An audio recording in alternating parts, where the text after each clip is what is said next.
کریم اما بعد فاعوذ باللہ من الشیطان الرجیم لا تجد قوما يؤمنون بالله واليوم الآخر يوادون من حاد الله ورسوله ولو كانوا آباءهم أو أبناءهم أو إخوانهم أو عشيرتهم أولئك كتب في قلوبهم الإيمان وأيدهم بروح منه وقال النبي صلى الله عليه وسلم لا يؤمن أحدكم حتى أكون أحب إليه من والده وولده والناس أجمعين وقال عليه الصلاة والسلام المرء مع من أحب أو كما قال النبي صلى الله عليه وسلم۔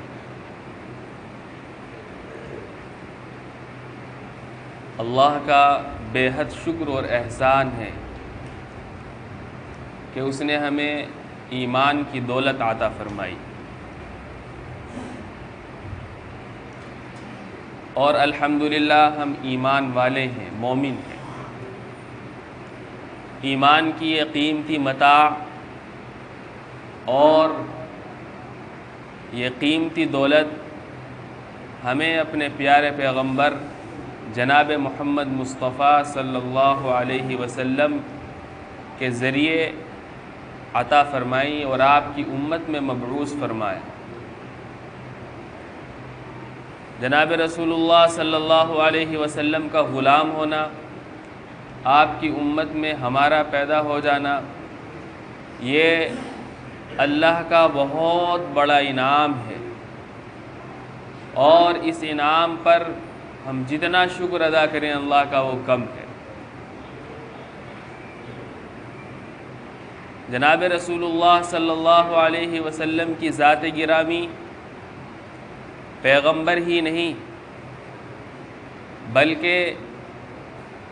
حضرت آدم سے لے کر کے جناب رسول اللہ صلی اللہ علیہ وسلم تک جتنے پیغمبر آئے ہیں ان سب کے سردار اور ان سب میں سب سے زیادہ افضل اور برتر ہیں، اور آپ صلی اللہ علیہ وسلم کی ذات گرامی میں اور آپ کی دعوت میں اور آپ کے دین میں اور خود آپ کی شخصیت میں اللہ تبارک و تعالی نے اتنے کمالات، اتنے اوصاف حسنہ رکھے ہیں کہ وہ کہیں اور ہمیں نہیں ملتے۔ تاریخ کے اندر بڑی بڑی شخصیتیں ہوئی ہیں، بڑے بڑے مصلح پیدا ہوئے ہیں، بڑے بڑے مفکر پیدا ہوئے ہیں، لیکن جناب رسول اللہ صلی اللہ علیہ وسلم کی ذات اقدس میں جو جامعیت ہے، جو کاملیت ہے، آپ کی ذات سے جو آپ کے ماننے والوں کو ایک دیوانگی ہے، وہ ہمیں کہیں نہیں ملتی۔ اسی لیے اللہ تبارک و تعالی نے بھی اپنے قرآن کریم میں اور خود جناب رسول اللہ صلی اللہ علیہ وسلم نے بھی اپنی احادیث طیبہ میں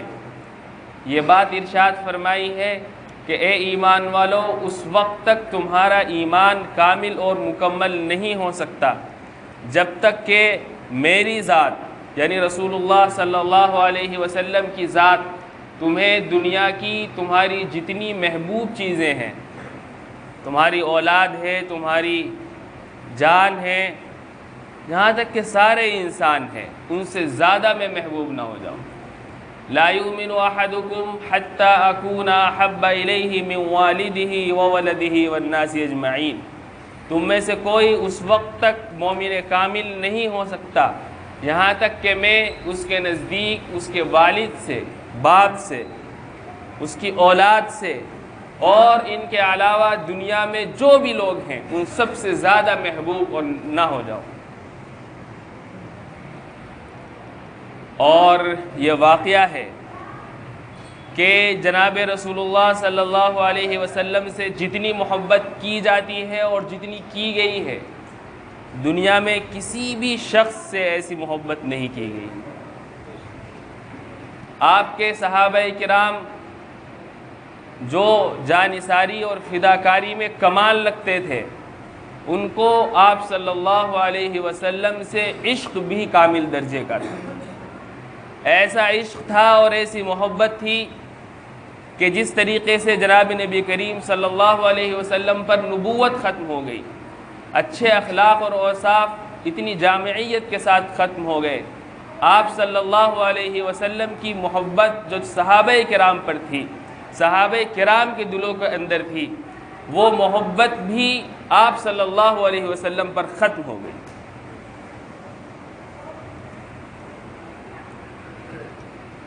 اور کیوں نہ ہو، اس لیے کہ آپ صلی اللہ علیہ وسلم کی محبت، آپ سے تعلق، آپ سے عشق ہمارا ایمان ہی نہیں بلکہ ہمارے ایمان کی جان ہے۔ ایمان ہی آپ کی وجہ سے نصیب ہوا ہے، نجات ہی آپ کی وجہ سے نصیب ہوئی ہے، صراط مستقیم ہم نے آپ ہی کے تعلیمات کی روشنی میں دیکھا ہے، زندگی گزارنے کا طریقہ اور سلیقہ ہمیں آپ صلی اللہ علیہ وسلم کی بدولت نصیب ہوا ہے۔ اتنی فضیلت جو ہمیں ملی ہوئی ہے آپ کی وجہ سے ملی ہوئی ہے۔ ہمارا وجود، ہمارے اوپر جتنی بھی ہمارے پاس نعمتیں ہیں وہ آپ صلی اللہ علیہ وسلم کی وجہ سے ہیں۔ اس لیے صحابہ کرام کو بھی بے پناہ عشق و محبت آپ کی ذات سے تھا، یہاں تک کہ آپ کے سامنے صحابہ کرام کو جنت کی نعمتیں بھی ہیچ معلوم ہوتی تھی۔ ایک صحابی ہیں، رسول اللہ صلی اللہ علیہ وسلم کی خدمت میں حاضر ہوتے ہیں اور عرض کرتے ہیں، یا رسول اللہ، میں آپ کی مجلس سے چلا جاتا ہوں، گھر میں ہوتا ہوں، گھر میں جب مجھے آپ کی یاد آتی ہے اور میرا دل بے چین ہوتا ہے تو میں آپ کی مجلس میں حاضر ہو جاتا ہوں، آپ کا دیدار کر لیتا ہوں، مجھے سکون مل جاتا ہے۔ لیکن یا رسول اللہ، اب میرے ذہن میں یہ بات آ رہی ہے کہ جب آپ اس دنیا سے چلے جائیں گے اور میں بھی اس دنیا سے چلا جاؤں گا، اگر اللہ نے مجھے جنت دے بھی دی تو یقیناً آپ تو پیغمبر ہیں، پیغمبروں کے سردار ہیں، آپ کا درجہ اور آپ کا رتبہ اور آپ کا مقام تو بہت اعلیٰ ہوگا، جنت میں ہمارا مقام، ہمارا رتبہ اور ہمارا درجہ اس اعلیٰ مقام پر نہیں ہوگا۔ تو گویا وہ کہنا یہ چاہتے ہیں کہ جب آپ اتنے اعلیٰ مقام پر ہوں گے اور ہم نچلے درجے پر ہوں گے تو جنت میں آپ کا دیدار مجھے نصیب نہیں ہو سکے گا۔ تو گویا ایسی جنت سے کیا فائدہ جس میں آپ کا دیدار نہ ہو۔ اللہ کے نبی صلی اللہ علیہ وسلم نے آیت کریمہ کی تلاوت کی، من یطع اللہ ورسول فقد انعم فاولئک مع الذین انعم اللہ علیہم من النبیین والصدیقین والشہداء والصالحین۔ کہ گھبرانے کی ضرورت نہیں ہے،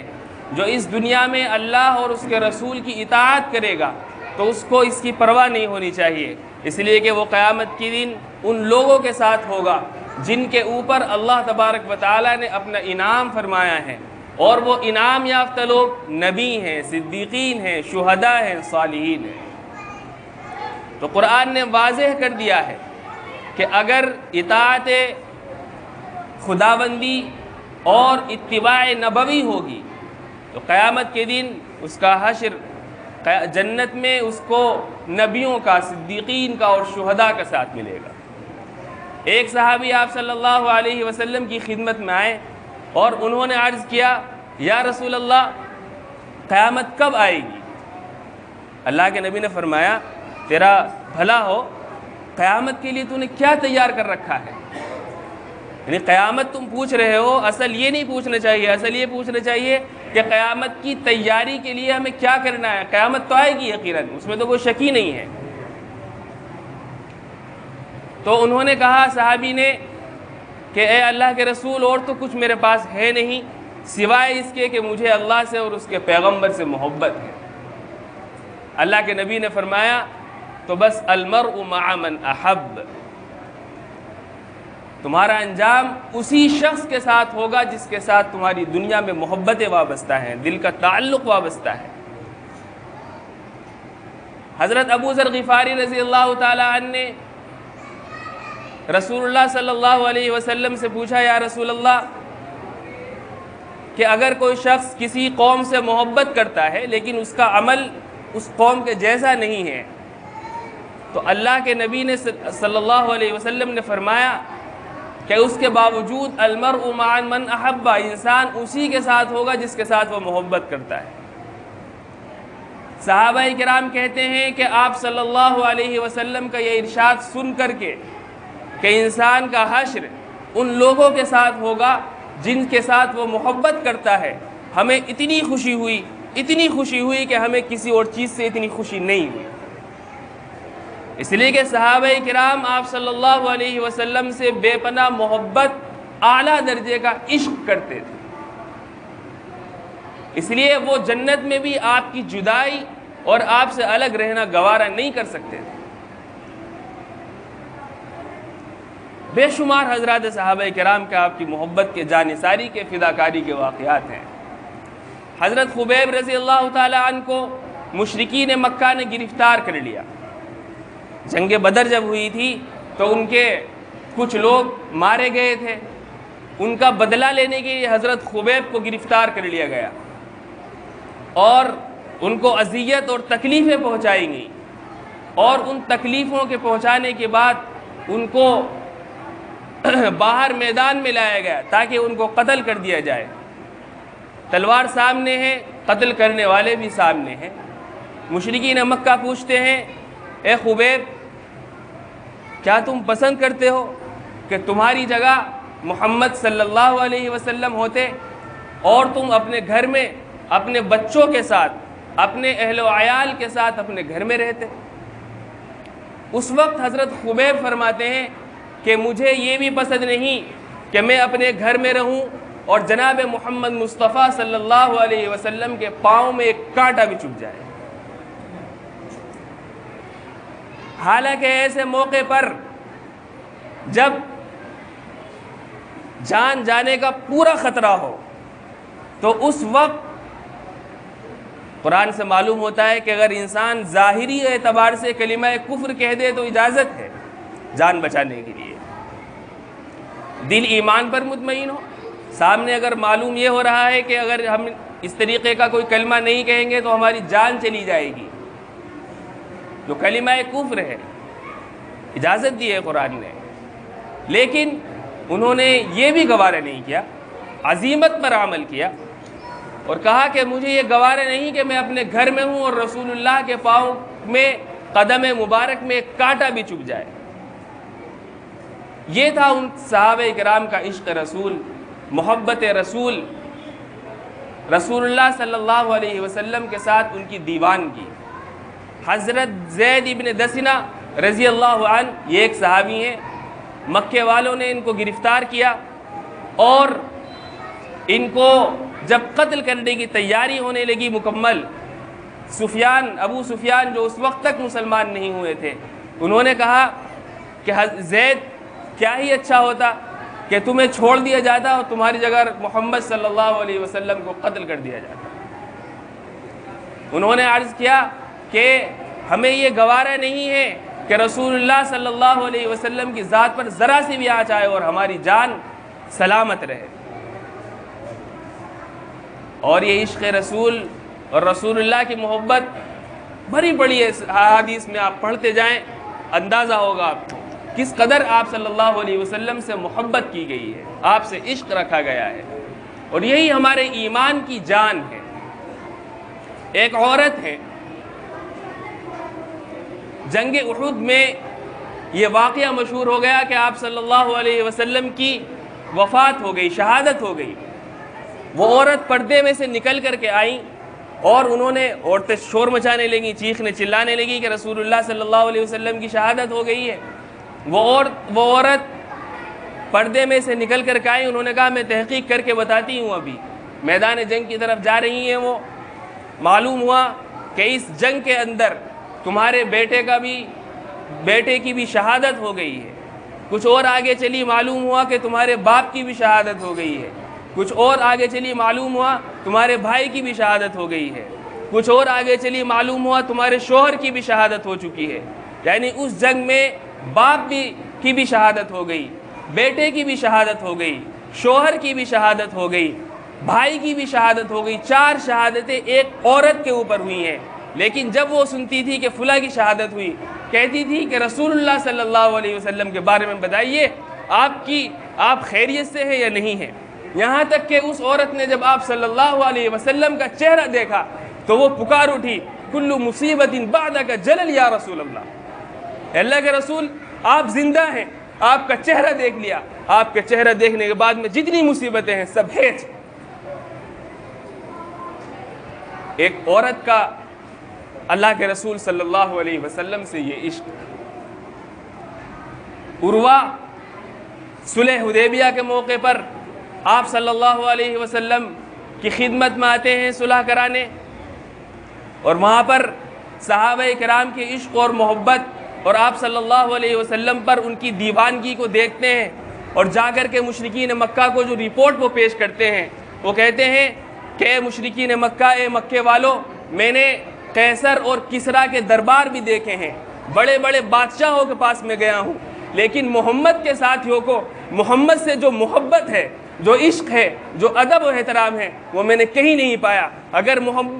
محمد اپنے منہ سے تھوک نکال رہا ہے تو وہ زمین پر نہیں گر رہا بلکہ کسی کے ہاتھ پر گرتا ہے اور وہ اپنے بدن پر وہ مل لیتا ہے۔ اگر محمد وضو کر رہے ہیں اور وضو کا پانی نیچے گر رہا ہے تو وضو کا پانی کسی کے ہاتھ پر گرتا ہے اور وہ اس کو کوئی پی لیتا ہے، کوئی اپنے بدن پر مل لیتا ہے۔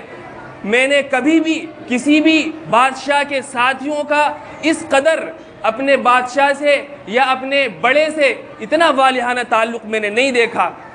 انہوں نے رپورٹ پیش کی کہ تم ان سے صلح کر لو، ان سے مقابلہ کرنا یہ کوئی دانش مندی کی بات نہیں ہے۔